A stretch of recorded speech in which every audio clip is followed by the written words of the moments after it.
Batman: Rise of the Dark Knight Part 4. Gotham City, New Jersey, May of 1999. Well, it's been nearly 1 week into Bruce Wayne's war against crime. His alter ego Batman has made giant inroads in Gotham City. He is attacked as Batman, big name criminals down to the loneliest street thug. He has struck terror among a lot of the criminals and the criminal underworld. His name is whispered in terror. Many people regard him as just merely an urban legend. Some regard him as something that the police made up to scare criminals. Others think it is the police doing the charade to scare criminals. But one thing's for certain: those who believe in Batman, believing him that he's a real vigilante, is bringing hope and happiness to the people of Gotham City, except those who do evil and do crime. One of them is none other than Carmine Falcone, the Roman, the biggest crime boss in Gotham City, oftentimes referred to as the last true mob boss. He has a power in Gotham City that is equal to what Capone held in Chicago in the Prohibition era. Well, tonight he was dining at Commissioner Loeb's home, a big luxurious home located in the same neighborhood where Julie Madison and her father live at. Well, it was a very stuffy black tie dinner party as people were talking politics and talking the one topic that was going around: the Batman. Fact or fiction? Vigilante or a monster? Well, either way, Loeb was not amused. He said, "I will get this Batman. Nobody takes the law into my own hands in the city. Nobody. And nobody attacks my personal friend, Mr. Falcone." Falcone asked Loeb the $1 million question: "So, what are you doing about it?" Loeb said, "Everything I'm trying to do with my resources right now. I got one hand tied behind my back thanks to that idiot Harvey Dent in Internal Affairs that's not only investigating Flash, but he's investigating just about half of the cops on the force. And I have a lot of cops out on suspension right now." Falcone says, "Well, don't worry about Dent. I'll find a way to take care of him. You just make sure that Vigilante is apprehended." One of the women there, it was Loeb's wife, said, "Oh, Carmine, don't worry. My dear husband Julian always gets his man or men. So don't worry. I'm sure he'll have this Batman behind bars before the end of the summer." Well, the wine and festivities and good food continued when all of a sudden people heard glass breaking coming from the big windows at the end of the dining room. And suddenly, through the broken window panes, a small cylindrical metallic object came flying through onto the middle of the dining room table. People looked and wondered, what the hell? All of a sudden, it was a smoke bomb, and the smoke bomb went off, enveloping the whole room in thick smoke. As the people began panicking and screaming on what's going on, all of a sudden the lights in the house cut out. As the people coughed and gagged in the darkness, suddenly the wall where the window was at, where the smoke bomb was thrown, suddenly blew up.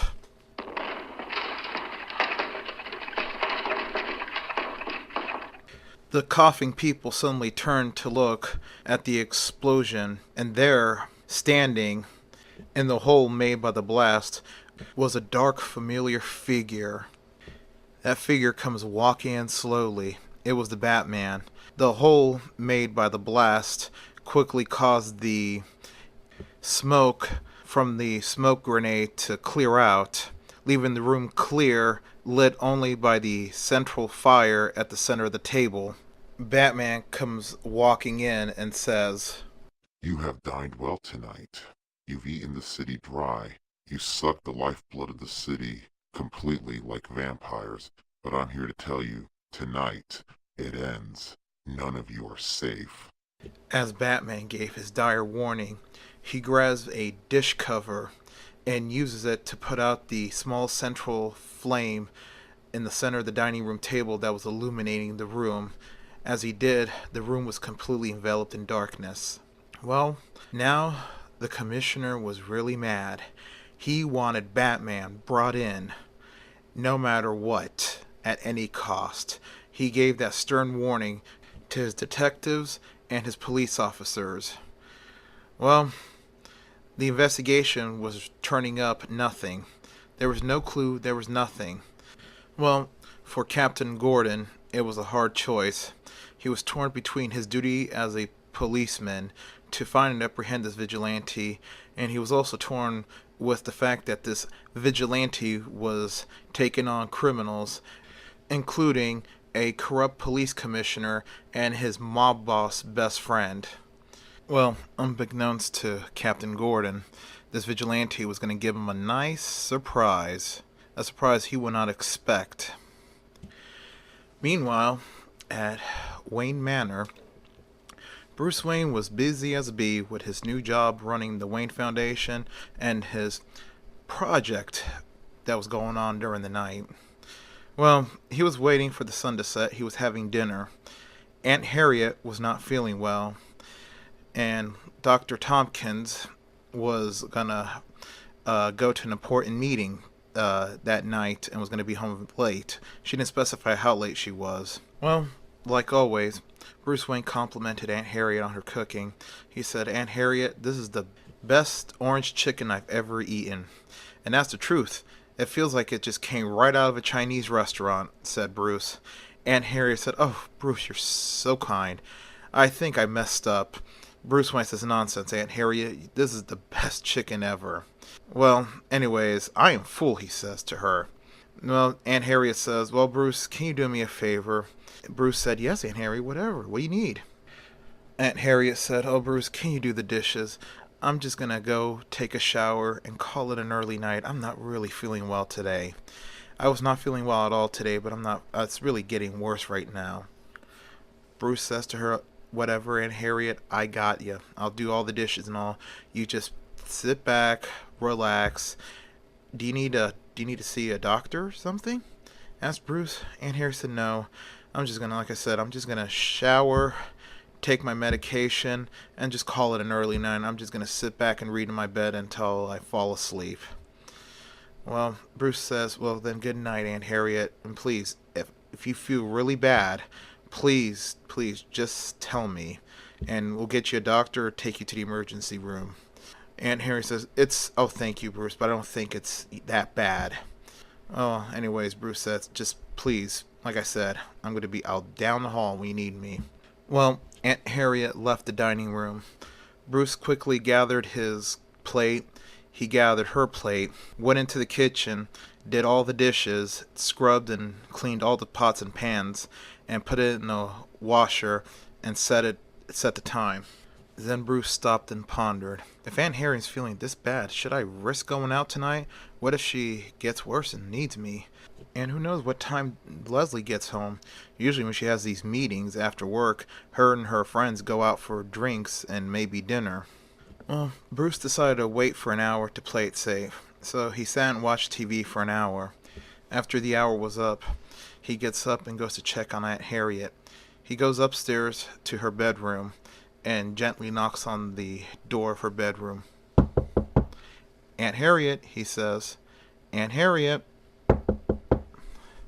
Well, he slowly opens the door a crack, and then he sees that Aunt Harriet was completely sound asleep.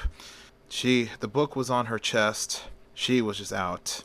And when he went over to her, he says, "Aunt Harriet? Aunt Harriet?" She was not waking up. The medications that she takes makes her go into a deep sleep. So he figured it was his opportunity. He turns off the reading lamp and gently shuts the door. He walks down the hall, back down the stairs to the study. He opens the head of the Shakespeare bust, flips the switch, and opens the secret passage to the Batcave. As he rides down the elevator, he was thinking about the information he had. The night that he went and intimidated Carmine Falcone, and trashed his penthouse. During the trashing, he also happened to find a hidden safe behind an expensive painting that he destroyed. He picked the safe open and took the contents inside, which included a DVD ROM disc and a few files. They were all information on his operations and people that work for him, people that are in his payroll. You name it, it was enough there to put him away for good. If there was a good and brave lawyer that could put him away, and a clean judge. Well, Batman had been compiling everything that was important into a more neater format, but there was one thing there that was missing. The data disk had revealed a drug shipment coming in tonight, but it didn't say the location, it didn't say the time. But it did say several people who knew about it, including one man, Johnny Vitti, aka Johnny the Butcher, Carmine's nephew and enforcer. He was a terror in the underworld and anyone who crossed him, and he liked to kill people in very gruesome ways. Batman had to find him and get him to talk to reveal what time and what location was the shipment coming in tonight. But it was not a problem. Batman did find Vitti quickly. Vitti was walking along the street. He comes up to a hot dog vendor. He asks the hot dog vendor for a hot dog with the works and Coke. The hot dog guy makes the hot dog with the works and gives him the Coke. When he was about to hand him his food, he saw Vitti was taking money out of the money box when he said in his Middle Eastern accent, "Oh, come on, Mr. Vitti, no, don't take money. I have to feed my children." Vitti said, "Hey, I gotta make my money too there, pal, huh?" Vitti grabs the hot dog and the Coke and walks off laughing as he was eating his food. The hot dog vendor just gave him the dirtiest look. He wished he just could shoot that bastard. Well, Vitti ate the hot dog and gulped his soda. As he was taking a shortcut through an alley, he was going to get a big surprise. As soon as he walked into the middle of the alley, he got caught in the snare and he was pulled up in the air very fast. He went right to the roof as he screamed, "Ah!" Vitti, who was a very heavy-set man, probably well over 300 pounds, was hanging upside down, lifted in the air by something that could pull him up quickly. Suddenly, somebody grabs his pulled-back ponytailed hair and pulls him right towards him. It was Batman. He was freaking out. "Oh my God, it's you. It's you, you bastard." Batman begins to interrogate him. "There's a shipment of drugs coming in tonight. You know the time and the place." Johnny Vitti says, "No, I don't. I don't know." Well, that was not the answer Batman wanted to hear. Suddenly, Johnny Vitti fell back down fast. As he was about to hit the pavement, he suddenly came to a very slow but quick stop and then got jerked back into the air. He came back up to the top of the roof where Batman grabbed him by his ponytail again, and he says, "You know when and where the shipment's coming in tonight. Tell me now." The panicked Johnny Vitti says, I don't know, I swear." Suddenly, he fell back down high speed again, and just like before, he came to a slow and complete stop and then got jerked back up to the top. Batman then grabbed him again by his ponytail and said angrily, "Swear to me." Johnny Vitti said, Okay, the shipment is coming in at 11 p.m. tonight in the Tricorner Yards at Tricorner Islands. I swear, that's it. Batman then lets go of Vitti. Suddenly, Vitti begins falling again, but this time he slows down to a stop in midair, and all of a sudden, he felt the rope that held him snap. More than likely, Batman cut it, and he went falling down, and his screams were eternal. Then he landed hard on a bunch of garbage below in the alley. He was sore. He felt like he busted his back as he was moaning, "Oh." Johnny Vitti was going to be definitely out of commission. Well, later on that night, it was around 9 p.m. at Captain Gordon's house. It was a hard day at work.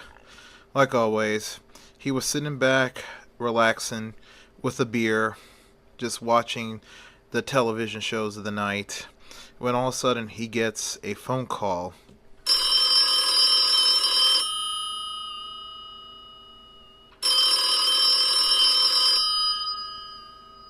Jim Gordon picks up the phone and says, "Hello?" Well, a voice on the other end of the line was talking to him. He figured out right away who it was. It's me. You know who I am. Listen, I have information on a major drug shipment coming in tonight, and I got enough evidence to put away Falcone for good. Can you find a lawyer you can trust to prosecute him? Gordon says, "I don't know why I'm even listening to you. I should bring you in right now. But something tells me you're the only friend, the only hope that I have." "Okay, I have somebody," he says. "Harvey Dent. He's a lawyer at Eternal Affairs. He's unbribable. He's someone we can trust." Batman says, Excellent. Listen, there is a drug shipment coming in tonight at 11 o'clock. Falcone himself is going to be there.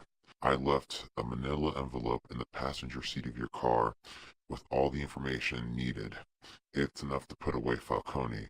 Plus, if he's busted on the scene, he can't escape it, even with a corrupt judge on his side. So, how quick can you get a arrest warrant to get him? Gordon replies back, "Very quick. Where's the shipment coming in?" Batman says, Tricorner Yards at Tricorner Island. I'm going to head there myself and help out. You will take credit for the investigation and for the arrest, and you will not mention me, and you will deny my existence. Gordon says, "Okay, deal." Then he hears the phone on the other end of the line hang up. He knew Batman hung up. Gordon hangs up his phone and then picks it back up and starts dialing to call the DA office to get the arrest warrant. Well, around 11 p.m., Tricorner Yards at Tricorner Island, the southernmost island of the 3 islands of Gotham City, and the smallest of the islands of the 3 islands of Gotham City. Well, it was calm and it was a quiet night. Falcone was in his limousine waiting for the boat to come in. Well, there were many men patrolling the area of the dock where the ship was coming in.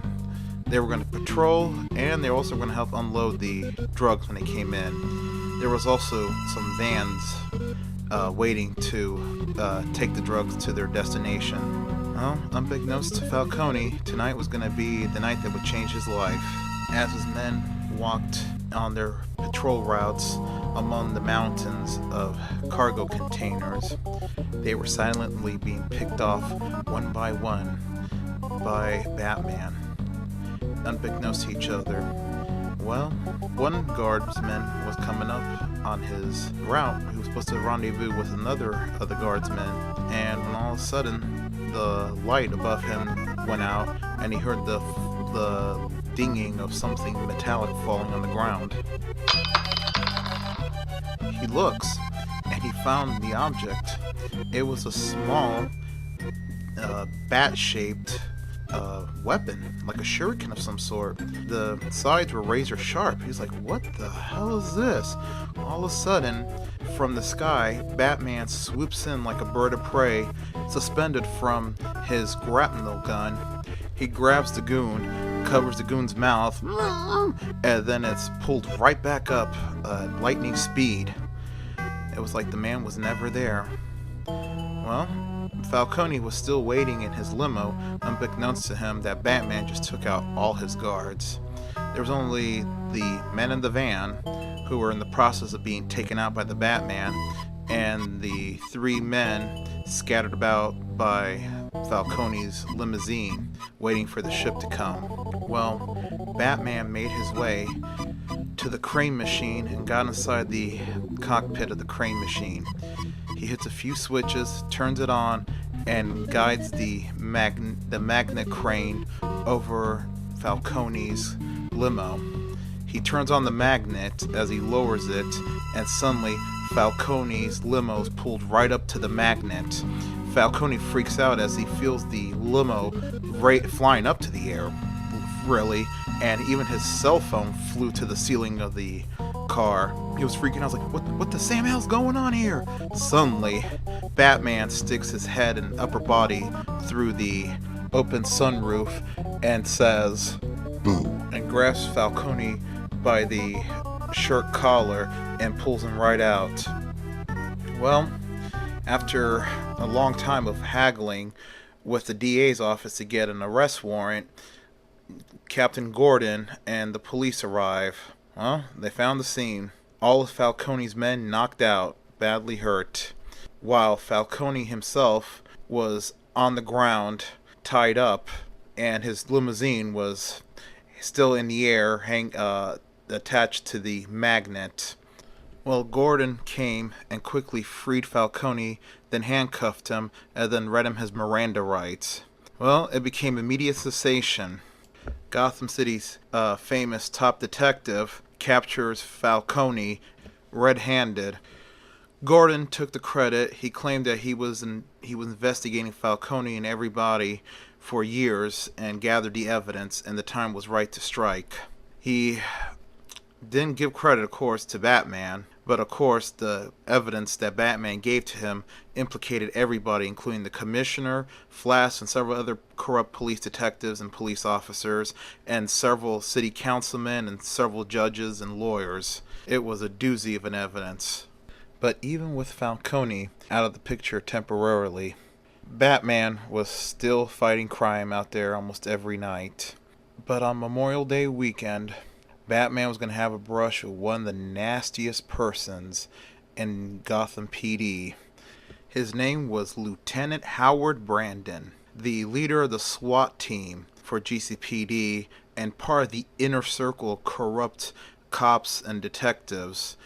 Well, it was a Saturday night, and two veteran police officers, Officers Rimmer and Officer Baines, were driving patrol around one of Gotham City's many red light districts. Of course, as they were kind of bored, it was so far a quiet night, their radio came alive with the dispatcher saying, "Any available units? We have reported assault going on 5th and 9th. Repeat, any available units? Reported assault going on 5th and 9th. Rimmer said, "Well, so far for the quiet night, Baines." He turns on the siren and they quickly go to the scene. As soon as they pull up to the scene, they saw several men on the ground unconscious and the Batman really pummeling another man around. The men in question that Batman was assaulting were members of none other than one of the most violent street gangs in Gotham City, the Disciples. And Batman was making short work of them. He was pummeling on their leader when the police said on the loudspeaker, "You in the costume, halt, you're under arrest. If you do not put your hands in the air, we will shoot." Batman stopped beating on the gang leader. The gang leader, bloodied and broken, quickly hobbled along at high speed to get away. While Batman, in his mind, was like, "Damn it, I let myself get careless. I didn't see them pull up." Rimmer said on the loudspeaker, "Sir, I'm going to count to 3. You better put your hands up in the air." Well, Batman quickly reaches into his utility belt, pulls out his grapple gun, and shoots it and grapples upwards to safety. Rimmer and Baines quickly step out the car and look upwards as Batman was running the rooftop, jumping from building to building. Rimmer gets on the radio and is like, Hey, dispatch, we caught the vigilante. He's on 9th Street now, jumping building to building. He began to request backup. The dispatcher said, Roger, backup is on the way. Well, Gordon was driving home when he heard the radio chatter on the Batman being spotted and followed by Rimmer and Baines. He quickly turns his sedan around and peels rubber. He rolls down the window and puts up his police lights on the roof and turns on the siren. Well, Batman was followed to an abandoned building just further down the road from where he was spotted at earlier. The building was scheduled for demolition. The only people that were living in there were the homeless who were using it as shelter before they would be chased out. Well, Rimmer and Baines were in front of the building, standing by their squad car, waiting for backup, when Gordon pulled up. Gordon gets out of his car and he says, Rimmer, Baines, what's going on? Nothing, Captain. Batman's hiding out in that condemned building. Soon other police cars showed up and cordoned off the roadway there. Well, not too long after the roadway was cordoned off, the SWAT team van came along. Soon, all the SWAT team came out, being led by Brandon. Gordon said, Brandon, this is my operation. Brandon replied back, Not anymore, Gordon. Orders from Loeb himself. I'm taking over operations. He wants the Batman brought in or brought down at any cost. Soon, they could hear the sound of a helicopter flying overhead.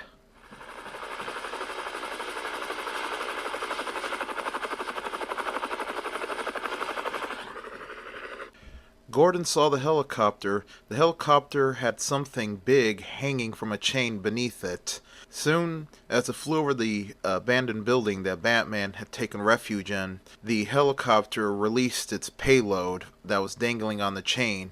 The giant box fell through the roof. Then there was a loud explosion.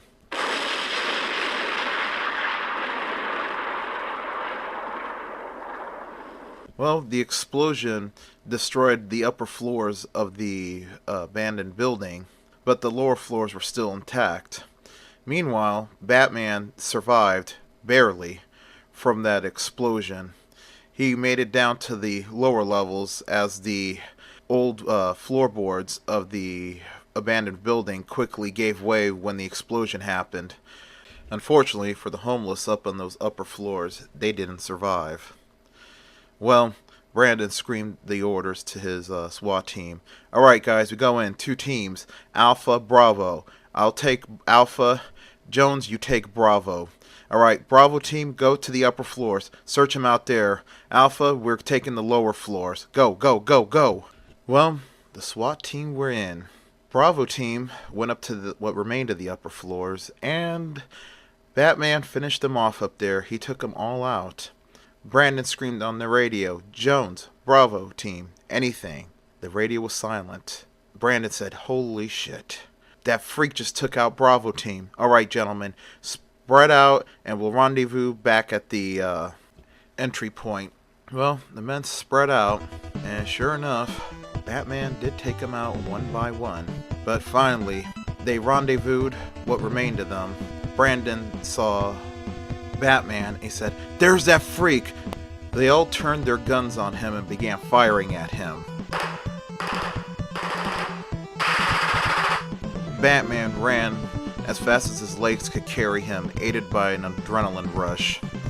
There was this poor little stray cat, beautiful gray in color, that was caught in the crossfire. Batman quickly grabbed him and threw him through a hole in the wall to safety, where the cat quickly ran away to safety. But now, Batman was hiding behind a pillar as the SWAT team was closing in on him, firing their guns. Well, the firing stopped. They ran out of ammo, so they quickly were reloading.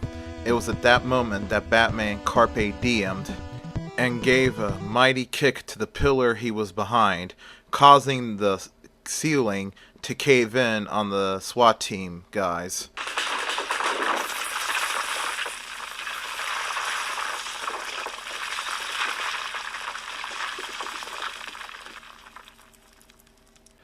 Well, the SWAT team guys were all pinned down in rubble, but they were alive. In the cloud of dust and the confusion, Brandon was the only one there. His guard was down, and Batman quickly grabbed him, beat the crap out of him, and flung him through the weakened brick walls into the outside as crowd began cheering as they saw Brandon get flung through a brick wall. He was badly injured, but he was still alive. Gordon saw the whole thing from outside, and he wondered, wow, this Batman character just took down Brandon and his SWAT team, and he survived an explosion. What is this man made of? Asked Gordon.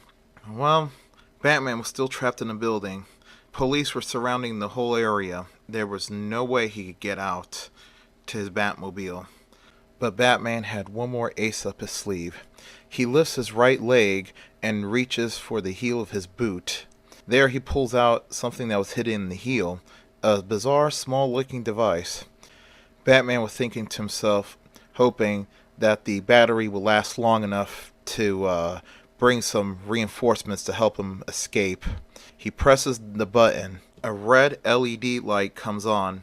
He just hopes, in his mind, that it would last long enough for help to come. Well, it lasted long enough because everybody who was waiting outside, the police and the crowd, to get a glimpse of the vigilante, were waiting.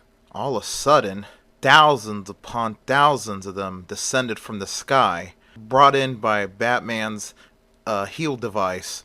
It was an ultrasonic caller, and it was bringing them from all around. Bats. And they descended on the people, buying Batman time to escape.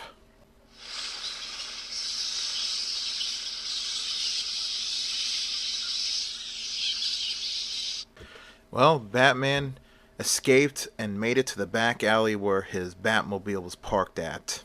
He quickly gets into the car, starts up the engine, turns on the light, and heads off.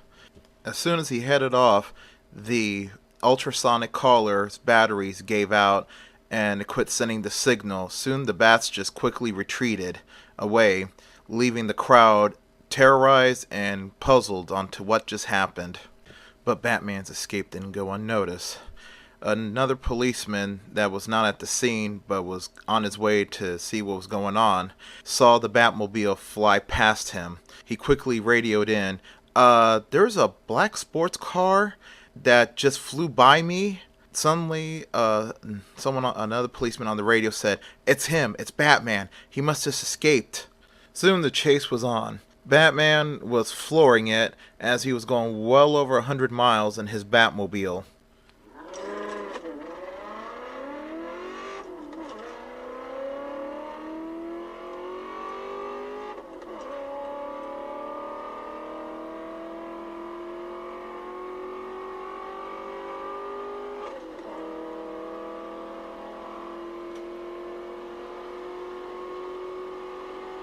But Batman could see in the rearview mirror the red and blue flickering lights and a loud wail of the sirens as the police were chasing him.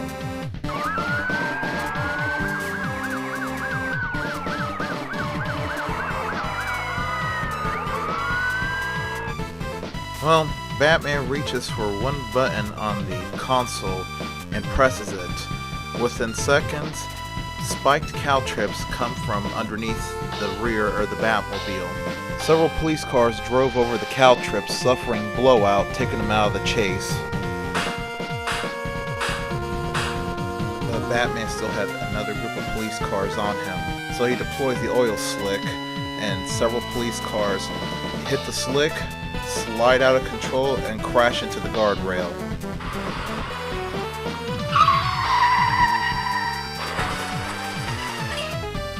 But there were still more chasing him, and he had the helicopter flying overhead with the spotlight on his car.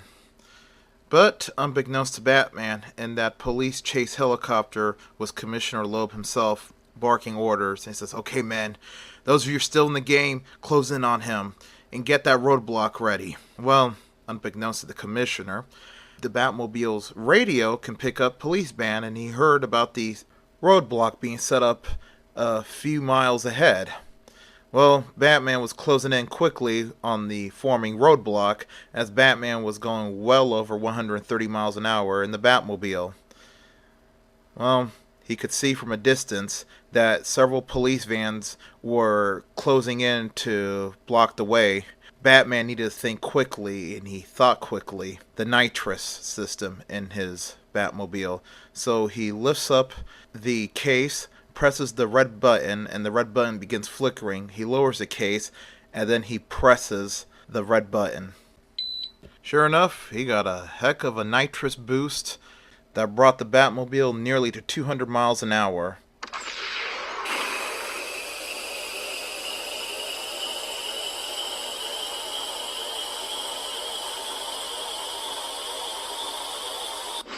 Batman was quickly approaching the converging vans when he cleared it, but the pursuing police vehicles didn't make it, and there was a heck of a pileup that was caused by it.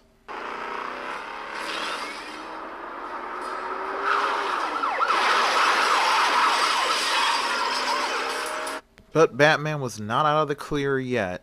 Even though he lost a good chunk of the police pursuers, he was not out of the woodwork yet. Two more police cars pulled out right in front of him. The first one he rammed with the reinforced ram bumpers in the front end of the car, putting that police car out of commission, while the second one he activated the Browning machine gun and opened fire.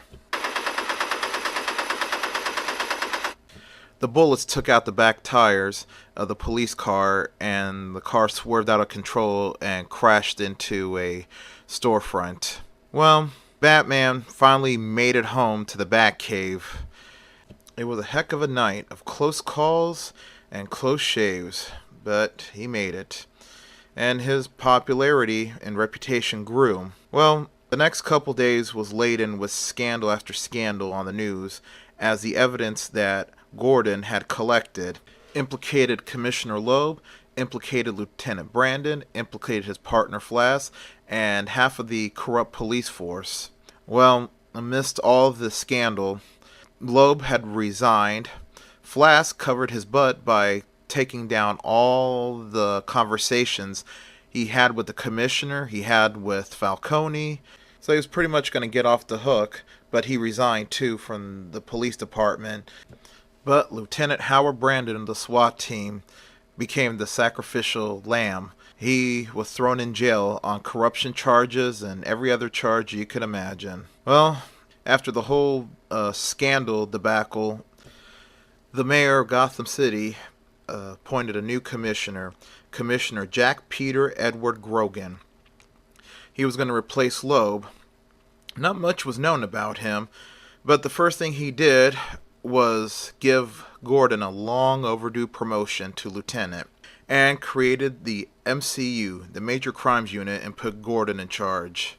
And he also had a heck of a cleanup on his hands to clean up the corrupt police department, something that was not going to be an easy task to do. Well, it was early June. Well, Batman was on a rooftop overlooking the night sky as he could see storm clouds coming. He could hear distant thunder and some distant lightning as the storm was approaching the city. Then he saw it shining bright in the sky. What looked like a spotlight shining a giant bat symbol onto the sky that was shaped as the bat symbol in his chest. From what he could see where it was coming from the new MCU building. So Batman makes his way to the MCU building and knocks on the new searchlight. Gordon turns around and looks and is like, I see you got the signal.